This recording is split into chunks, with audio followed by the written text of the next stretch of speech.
Hi, welcome to Therapeutic Fairy-tales and Articles.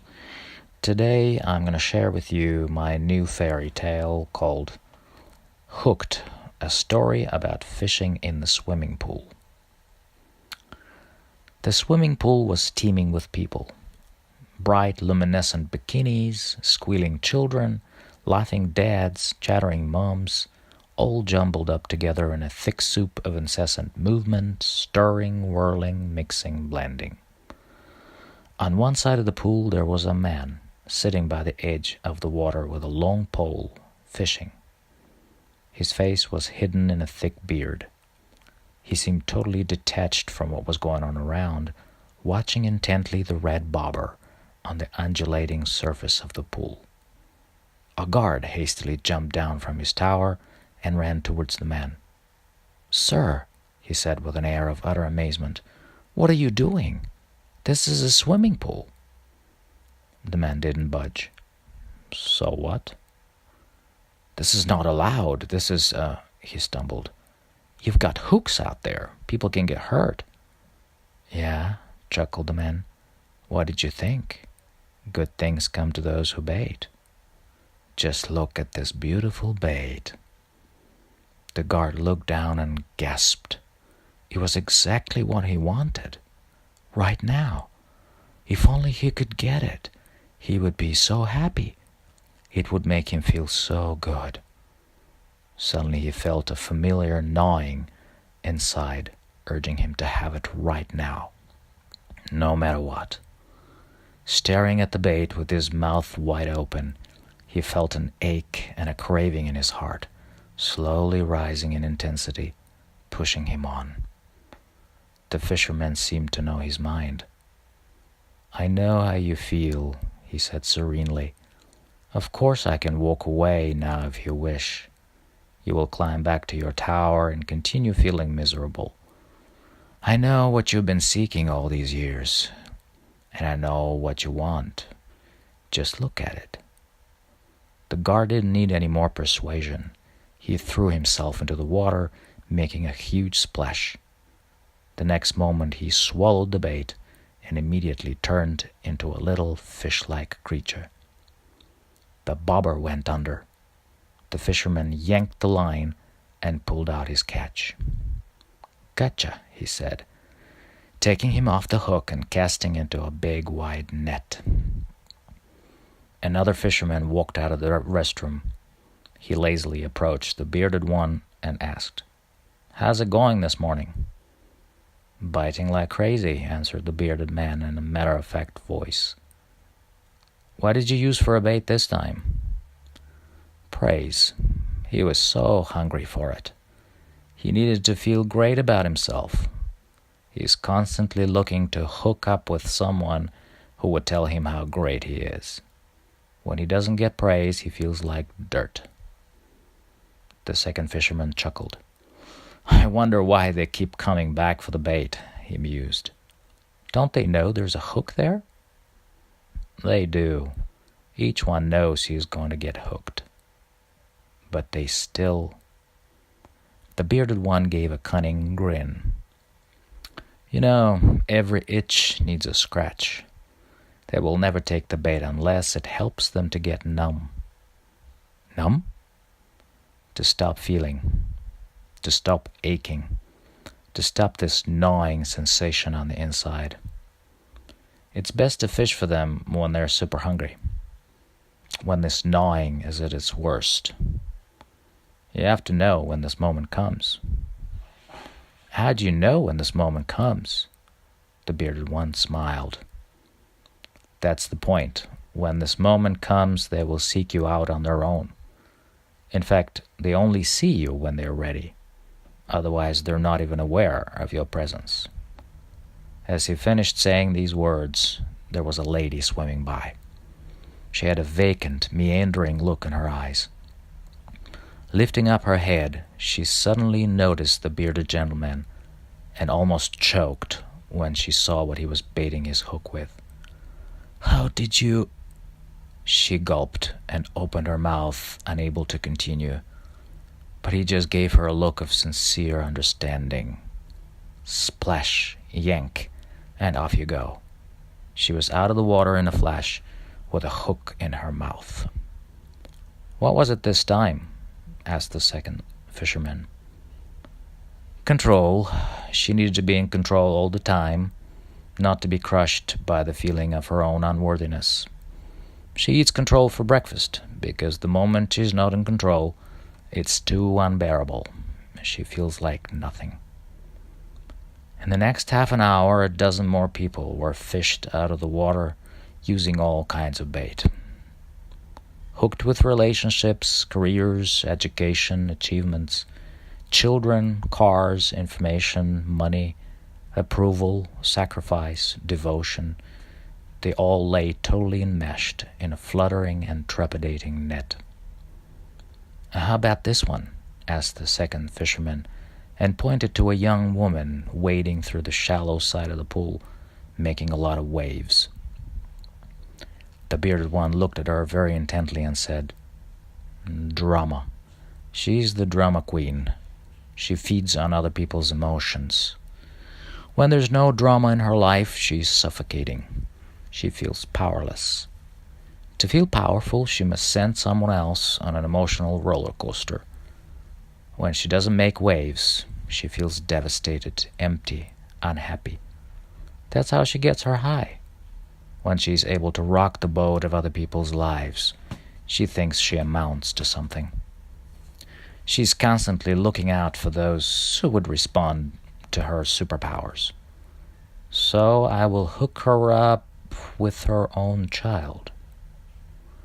The woman stopped short and looked right at the baited hook, waving slowly at the bottom of the pool. All she knew at that moment is that she was unhappy, and everyone else was having a great time, including her own son. "How dare he laugh when I'm feeling so down? I've had such a hard day at work, and he doesn't give a damn. He's so cruel. He doesn't care about my feelings." "Watch her now," whispered the master fisherman. As she was looking at her son enjoying himself in the pool, a sudden flush of rage filled up her empty heart. "Stop all this splashing in my face," she yelled. The boy raised his big blue eyes, and laughter faded away from his face. There was a shock, disbelief, and then silence, giving way to bitterness and resentment. The bobber went down. "Got 'em both," said the bearded one gleefully, pulling at the line and throwing his catch into the net. "What did you hook her son with?" asked the second fisherman. "Nothing. She hooked him up herself. If you get the parent, you get the child." His partner gave him a look of surprise. The bearded one continued. "She crushed him, abandoned him, and so he became addicted to being crushed and abandoned. He gets his high from re-experiencing this pain over and over again." "What? But this makes no sense." The bearded one smirked. Look at him. He desperately wants to make her happy.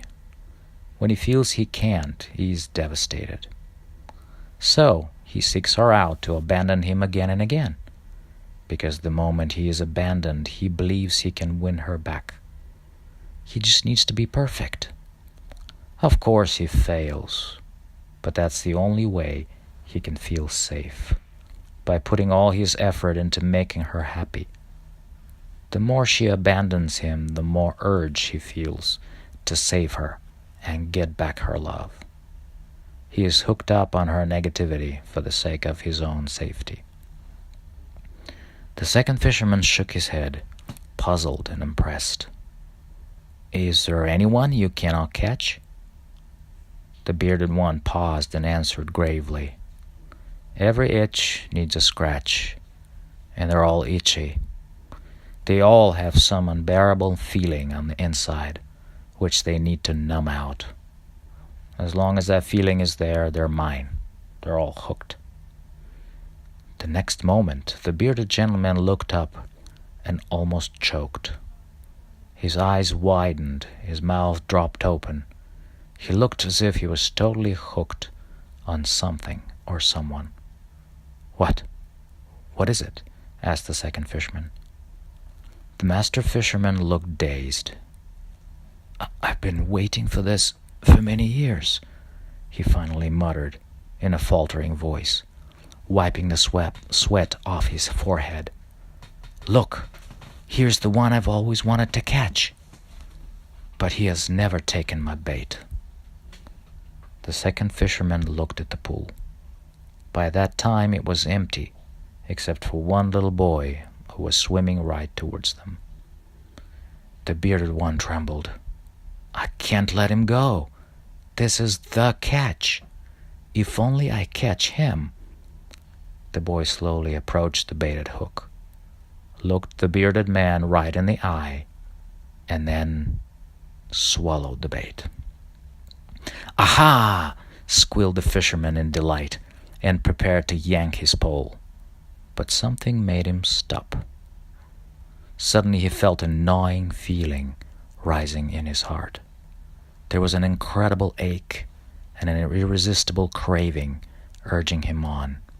You must have him now. This is your only chance to destroy him, now that he is so little and helpless. Crush the child with one blow, and you will be the champion, the catcher of men. So, instead of yanking, he dropped his pole and threw himself right into the pool, making a huge splash. The next moment, the bait was swallowed, together with the hook. The second fisherman stood there speechless.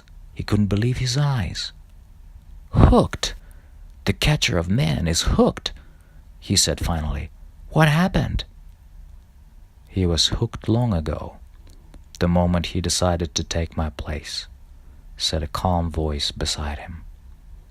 The second fisherman looked round and saw the little boy holding the pole and pulling out his catch. "Who are you?" "I am the catcher of men." With these words, the boy picked up the net that was lying right next to him and tipped it over. All the captives flopped back into the water. And once again the swimming pool was teeming with people. Bright luminescent bikinis, squealing children, laughing dads, chattering moms, all jumbled up together in a thick soup of incessant movement, stirring, whirling, mixing, blending. No one seemed to have noticed what had happened. People were going on with their fun. The mother, who had just exploded at her son, was still there by the edge of the pool, looking at him with eyes full of rage. She must have her drama. She's feeling so down. And just look at him. He is so little and helpless. She will crush the child with one blow and gloat at his misery. It's going to feel so good. She was about to continue with her fulminations, but something made her stop. The moment she was about to say something nasty, she happened to look into her son's eyes, and suddenly she saw something she didn't expect to see. For she didn't see someone unfeeling, uncaring, selfish, and beaming with excitement at her expense. No, she saw a crushed child. He was looking at her out of the depths of her son's grief, and it was her own grief. She recognized herself in that crushed child. She was the crushed child. And she felt shattered. Something snapped inside her, and she broke into tears. An overwhelming wave of grief filled up her heart to the brim. She trembled and sobbed. As tears trickled down her cheeks in a continuous stream of lament, her rage quivered and cracked, slowly but surely melting away at the sound of her own weeping, as if a mighty river of cleansing was set loose by the breaching of an invisible dam. And her unhappiness dissipated like a wisp of smoke blown away by a mighty gust of wind. Finally, there was nothing left but quietness and peace. With tears in her eyes, she came up to her son, enveloped him in a warm hug, and said, "I'm sorry. I'm so sorry." He looked at her intently and suddenly said, "Do you want to play catch?" Her eyes sparkled with joy, and she started chasing him around the pool, crying, "I'm gonna get you." "Gotcha," said the crushed child, reeling back the line. "What did you do?" asked the second fisherman. "She's off the hook. You said you were the catcher of men." "I am," replied the boy, "but I catch men by letting go." The end.